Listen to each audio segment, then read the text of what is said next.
गरीब लड़की की दर्द भरी कहानी। एक गांव में एक साहूकार अपने परिवार के साथ रहता था।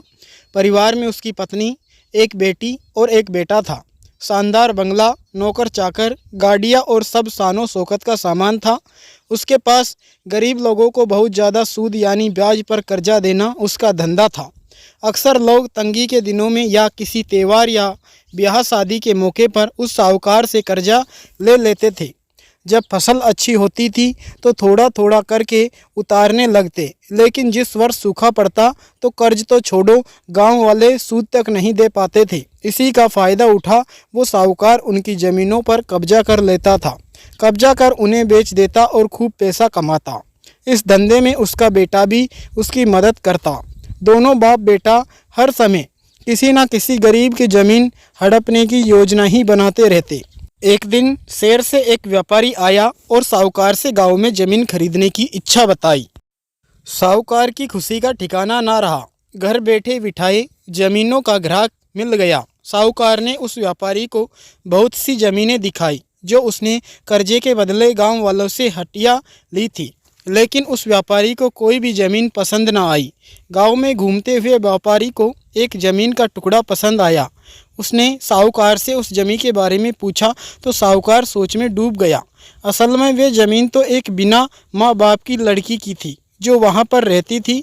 उस लड़की के माँ बाप ने साहूकार से 20,000 रुपये कर्ज लिया था, मगर उसे चुकाने से पहले ही उनकी मृत्यु हो गई।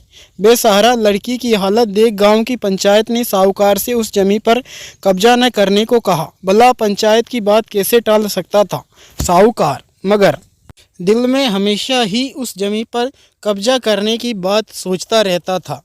आज व्यापारी की इच्छा सुन उसका लालच बाहर आ गया था और उसने ज़मीन पर कब्जे का मन बना लिया। कर्जे के सारे कागज ले वे उस लड़की के घर पहुंचा और कर्जा वापस करने की बात कही। जब लड़की ने अपनी दुर्दशा बताते हुए और समय मांगा तो साहूकार ने कब्जा करने की धमकी दी। कब्जे की धमकी सुन वे लड़की पंचायत के मुखिया के पास गई और उसकी ज़मीन को बचाने की दुहाई लगाई। सारे गांव में ये बात आग की तरह फैल गई कि साहूकार उस बेसहारा लड़की की ज़मीन पर कब्जा करने वाला है। ये बात उड़ते उड़ते साहूकार की बेटी के कानों में पड़ी। अपने पिता के लालच की बात सुन उसके मन में बहुत दुख हुआ। उसने अपने पिता से इस बारे में बात करने की कोशिश की, लेकिन साहूकार को तो सिर्फ बहुत बड़ा मुनाफा ही दिख रहा था। उसे बेसहारा लड़की की दुर्दशा या अपनी बेटी के निवेदन का कोई असर न हुआ और उसने उस जमीन पर कब्जे का ऐलान कर दिया। साहूकार की बेटी ने भी जिद पकड़ ली कि उस लड़की की जमीन पर कब्जा न होने देगी, पर अपनी एक न चलती देख उसके दिमाग में एक योजना सूझी। अगले दिन सुबह सुबह वह बेसहारा लड़की और उसके साथ 2 लोग साहूकार के घर पहुँचे और कर्ज की 5,000 की किस्त दे दी। साथ में ये भी कहा कि 3-4 महीनों में कर्ज के बाकी रुपए भी उन्हें मिल जाएंगे। रुपया देने के बाद रसीद ले सब चले गए। चूँकि अब किस्त मिल गई थी इसलिए पंचायत ने भी कब्जा नहीं करने दिया। साहूकार बहुत परेशान था कि आखिर उस लड़की के पास इतना सारा रुपया कहाँ से आया। कल तक तो वे दाने दाने को तरसती थी और आज 5,000 रुपया दे गई। कुछ भी ना समझ आने पर उसने गांव वालों से भी पूछताछ, लेकिन कोई भी रुपयों के बारे में नहीं जानता था। कुछ दिनों बाद वह लड़की फिर 2 गांव वालों के साथ आई और कर्ज की बाकी रकम चुकाकर रसीद और कर्ज के सारे कागज ले लिए। साहूकार परेशान हो गया कि आखिर इस लड़की के पास इतना धन आया कहाँ से। इस तरह कुछ दिन और बीत गए। एक दिन साहूकार को खबर मिली कि उस बेसहारा लड़की ने अपनी ज़मीन बेच दी है। कुछ कर तो सकता नहीं था, लेकिन उत्सुकतावश जाकर देखा तो चौंक गया।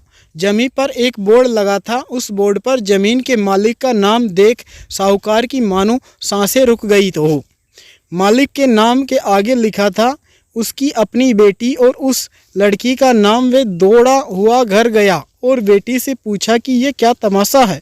तब उसकी बेटी ने उसे बताया कि उस गरीब लड़की की मदद के लिए उसने अपने सारे गहने बेच डाले ताकि उसकी ज़मीन आपके कब्ज़े से बच सके, लेकिन ज़मीन आपसे छुड़ाते ही उस बेसहारा लड़की ने उदारता दिखाते हुए आधी ज़मीन मेरे नाम कर दी।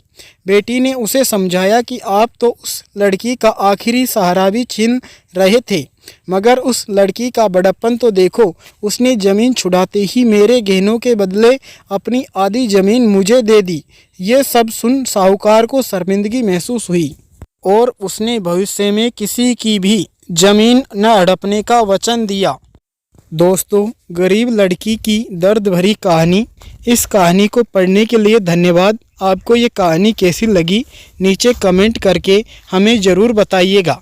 अगर आपको ये कहानी पसंद आई हो तो अपने दोस्तों के साथ ज़रूर शेयर करें, वीडियो को लाइक और शेयर करें, और ऐसे ही हिंदी कहानी देखने के लिए हमारे चैनल आर्य वॉइस स्टोरी को ज़रूर से ज़रूर सब्सक्राइब करें। जय हिंद दोस्तों।